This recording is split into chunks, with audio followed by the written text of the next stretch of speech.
Doctor says, when in doubt, throw it out. Right. If you don't know what they are, don't put them in your mouth. Okay, we've got Steve in Honolulu in Hawaii. Hi, Steve. Good morning. Good morning, George. How you doing? Okay, all is well. Excellent show as usual. All right, well, I have a question for your guest. Between the pink death and the blue death and yellow death, which is the most newest one that's out there, which one is the least invasive for those of us that are pre-diabetic or even diabetic that need some kind of non-sugar sweetener? Well, earlier I was talking about just like sugar, and this is one that's perfect for diabetics. It has no additives. It's made out of chicory and orange peel, and chicory has been used for 70 years to improve the health of diabetics. And actually, they're now making cookies and candies, and all of a sudden, children are going to be able to eat what they like, for instance, and it's going to be good for them instead of bad for them. And there's no sugar whatsoever in it and no additives. It's all food. And I know in Hawaii that it's there in Whole Foods, and we worked hard for 2 years in Hawaii trying to get aspartame banned, and it just didn't happen, and we may try it again. But there's been a lot of work in Hawaii on the aspartame issue. Okay, thank you. Any new studies about aspartame, Betty? Any new studies? Does anybody study it anymore? Oh, yes, they do. You know, that's very interesting because with the European Food Safety Authority, we kept sending them study after study after study. And so the last ones were the Ramazzini studies, and then there was some that we have them on web, like in Greece, oncogenes showing that it causes tumor formation. But they're all on web. You can look at them. Okay, next up we go to Ron in Sacramento, California. Go ahead, Ron. You're up with us. Hello. Good morning. Thank you for taking my call. Sure thing. Long-time listener, first-time caller. Betty. Yes. I'm certain that there are people who have allergies to aspartame. However, there's nobody in my life or experience that has had any problems with aspartame whatsoever. So everything you describe bears no resemblance to my own personal experiences. Well, what are your experiences? Do you use aspartame? Yes, I have, for probably, ever since it was invented. Well, I would tell you that it has affected your body. You know, it was just like somebody in the aspartame factory when it was first opened didn't have a problem at all, and he dropped dead just from the dust.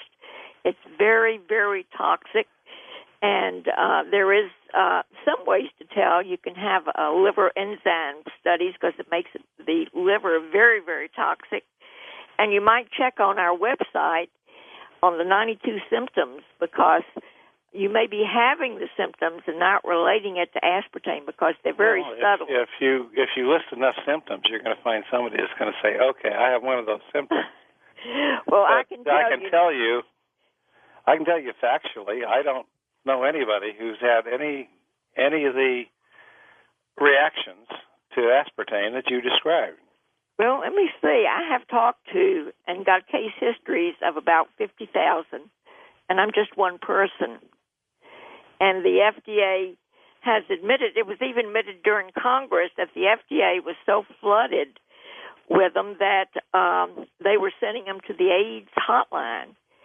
And they come in day after day after day. I just recently mentioned my email, and you should see all the emails flooding in of people listening like right now that have problems, saying, yes, I've got those problems, I need help. So, but if you've got 90 possible symptoms of aspartame, it's kind of hard for somebody to say, if they're having health problems, to say, oh, well, that isn't, that's one I have. The way to tell is to get off of it. And I was just explaining that was the same way with my son-in-law. He said he didn't have a problem, but when he got off of it, his insomnia disappeared, his headaches disappeared, his joint pain disappeared. He thought he had heart problems, and because it causes an irregular heart rhythm, but that disappeared as well. And then he realized he had symptoms, but they were subtle. And it's a cumulative poison, so it would be good for you to get off of it and see how you feel. What happened when the original Scientific Board of Inquiry voted 3-2 against aspartame? And now we know the politics of how it got on. I just said that. But what made them vote against it? Well, for many reasons. One of the main ones was because it caused brain tumors. And in it rats, breaks down right? to the brain tumor agent. And also it says in the Board of Inquiry that it couldn't be proven safe. Nobody's ever proven it safe. The studies were so bad that they wanted them indicted for fraud. And then when there were congressional hearings, Dr. Adrian Gross said that, first of all, it violated the Delaney Amendment because of the cancer, and they shouldn't have been able to even list a daily intake on it. And Dr. Verrett, who's the other FDA toxicologist, in 1987 said it still hadn't been proven safe. In 1987, it had been on the market since 1981. Also, Dr. John Oney wrote a 49-page paper on how aspartame would destroy the brains of our children. That prophecy has been fulfilled. But if you really want to know, we have the whole report on mpwhi.com. Right on the front, it'll say Dr. Oney's testimony for the Board of Inquiry, and then under that it'll have the Board of Inquiry's revoke petition, and you can read the whole 50 pages of why they wanted it revoked. Well, they got it in one way or another, Betty, didn't they? They sure did, and they're very good at manipulation. And well, for instance, I was thinking today about Dr. Monte, who says I'm going to get everybody that's got MS on aspartame off of it, New Zealand. Now, he's from Arizona, but he lives part of the time in New Zealand. He just made a new video on MS.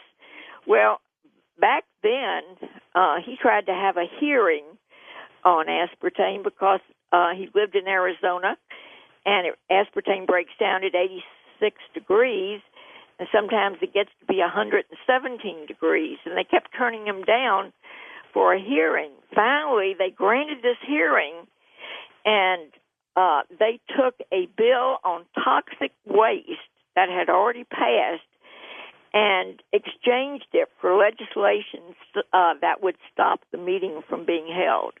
I mean, this is how far politics that they get involved in. So you do everything the way you're supposed to do it, and they've got some underhanded way to prevent anything from happening. Well, I noticed that some of the big soda companies are taking out or minimizing sugar content, but it's still not enough, is it? No, it isn't. I mean, there was a journalist recently came over to interview me from France because he wanted to know about Cruvia. You know, Coke and Pepsi says, okay, we hear you. We're going to put stevia in these drinks. Everything's going to be okay. But what they did, they didn't put stevia in it. They put an ingredient of stevia in it, and they used erythritol as the sweetener because they're working with Cargill, and they make erythritol. And so, again, you're faced with chemicals. Yep, it's all chemicals. They couldn't just put stevia in it and leave it at that. All right, Betty, thank you so much. Information on Dr. Betty Martini and, of course, more information on aspartame linked up with her websites at coasttocoastam.com. And don't forget, our next program will be on the synchronized universe, the new science of the paranormal. For Dan Galante, Tom Danheiser, Lisa Lyon, Lex Lonehood, Sean Ladesseur, Stephanie Smith, Ross Mitchell, George Knapp, Ian Punnett, and Art Bell, I'm George Norrie, somewhere out there on Coast to Coast AM. We'll see you on our next edition. Until then, be safe, everyone.